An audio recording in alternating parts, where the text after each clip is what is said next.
Hello, hello! I heard you wanted to play Clam Blitz. Well, I have advice for you. All you have to do is wait for the next rotation, and then play a better game mode. I'm just kidding. No, but seriously, don't play Clam Blitz, it's really confusing and I have no idea what I'm doing in the game mode. Okay, so first things first, I'm going to go over the game's objective.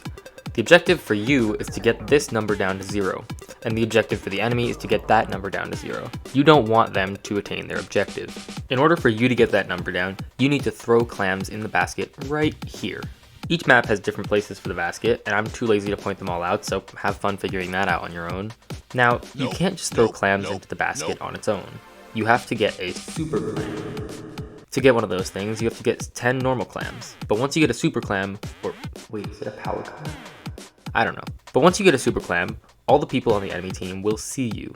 So yeah, that's pretty much how the game mode works. Throw in a super clam to break the barrier, then throw in regular clams to bring down the score. What did I write here? So yeah, that's pretty much how the game mode works. Throw in a super clam to break the barrier, then throw in regular clams to bring down the score to 0 and win. But you already know that. Let's get some real tips. The first thing to go over is some game mechanics. After breaking a barrier, it'll be open for a certain amount of time.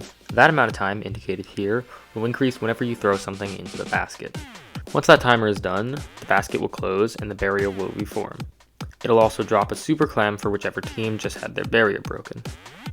When throwing clams into the basket, a super clam is worth 20 points and a regular is worth 3. Speaking of regular clams, you can see the location of clams on your map when they have your ink under them, and you can always see the location of all power clams in the game. Another bit of information you're given is the amount of clams each side has, right here for your team and here for the enemy team. This is useful so you know when to have fear.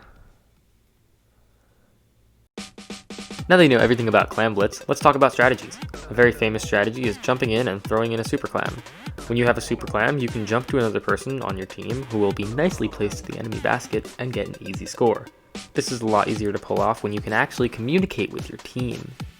A perfect push would have most of your team be filled up with clams, sneak up on the enemy team's basket, and score big time. But usually it's one clam at a time, or you accidentally wipe the other team and get a big push in. Either way, good luck, you're going to need it for this mode.